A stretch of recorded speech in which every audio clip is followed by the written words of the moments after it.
Hi, Mark and Tamil Kenny with Think Multifamily. We're here to talk to you today about step 12, raising money.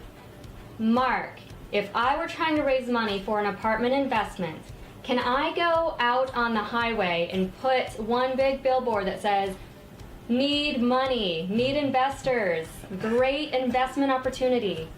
So the answer is yes. Okay. And I'll go into details when you can do that. A lot of people have this misconception that's against SEC regulations. We have people that even been to our event before saying you can't do that, and it's pretty simple. It's not just us saying it. You know, in 2013, Reg D 506C came out, so I'm gonna put that on there. So don't take my word for it. I'll go look it up.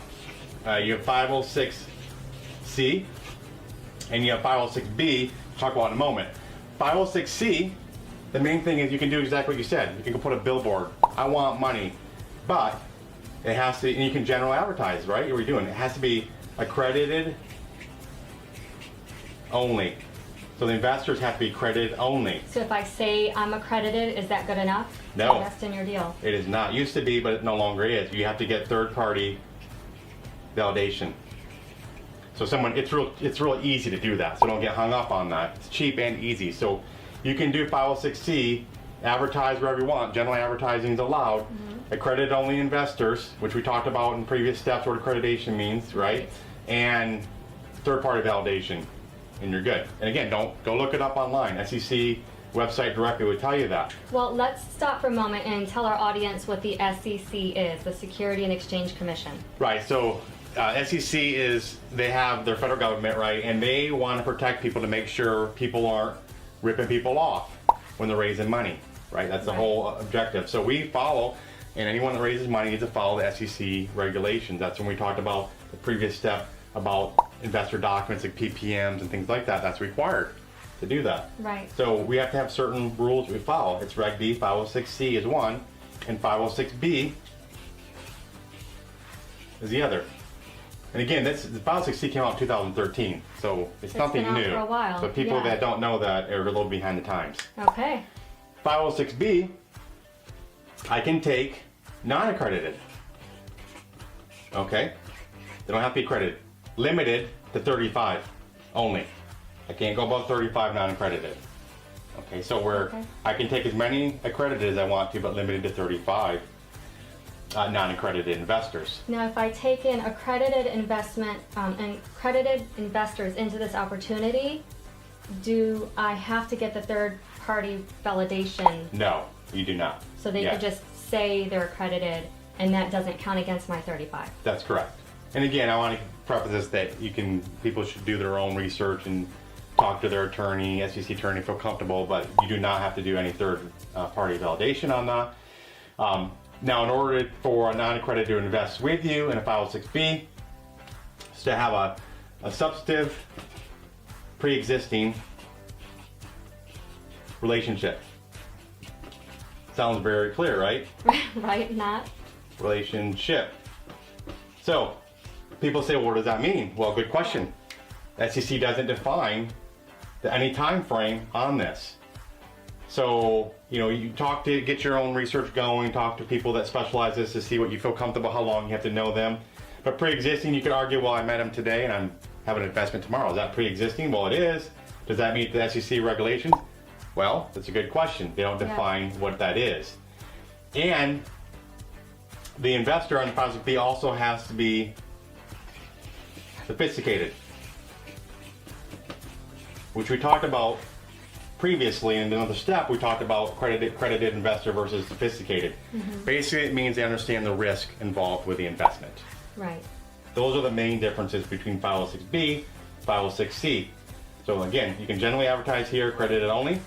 Third-party validation, 506B, there is no general advertising allowed at all. Right. And this is per deal. So I could do 506B on one deal and 506C on the other deal, however I want to do it, but it's per deal. Okay. So if you can advertise your deals using this 506C, but you can't advertise your deals using 506B, how do I go out and raise money for an apartment complex that I have that I'm trying to buy? So a couple ways. One, I'd say if you're part of a group, that's a good place to start. But I would say don't become dependent on a group because something could happen. You could leave the group. You could be, you could leave the location, where it might be. Right. So, but going to events, perfect. Go to events, meet people. Go to meetups. Be online. Could be Bigger Pockets or other sources we talked about and other steps as well. Just get out there. Don't think you're going to raise money by sitting at home. The fact is you're going to have to get off your butt and you're going to have to do some work to raise money. And find other people that maybe can help you. Right? So there's some rules also around this, how you compensate people that raise money for you to be aware of. That's the other one, called a finder's fee. So those are other things you need to be aware of, which we'll talk about further in our steps. Okay. So what else about raising money do you think our listeners would like to know about?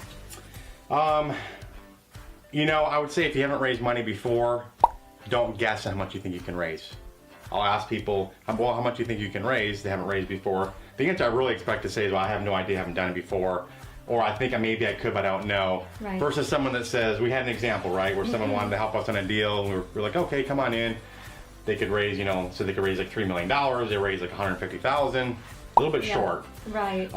So, getting out there and, talking to people, understand what they want, and it's going to take time, potentially, to do that. So don't try to raise, $5 million in your first deal unless it's something you do already. Okay.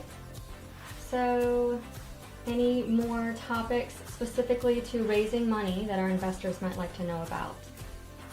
Ways that investors themselves can find money they already have to put into our investment. Maybe they don't have the cash. Maybe there's money somewhere else. We go through this more too in our training, but there's several other ways. Without going, you have 401ks, you have QRPs, you have IRAs, and you need to be careful all these things. You have life insurance policy, infinite banking. We go through all that in detail. The one thing I would say, just in general with IRA funds, for people to be aware of it if you're going to invest, is to understand that your IRA can be taxed. People are like, no, it can't. It's an IRA. And, well, yes, it can. It's something called UDFI, unrelated debt finance income. So again, talk to a CPA about that. Right. It doesn't mean it's a bad investment, but there are ways around that. So 401ks, QRPs, we talk about all those different ways.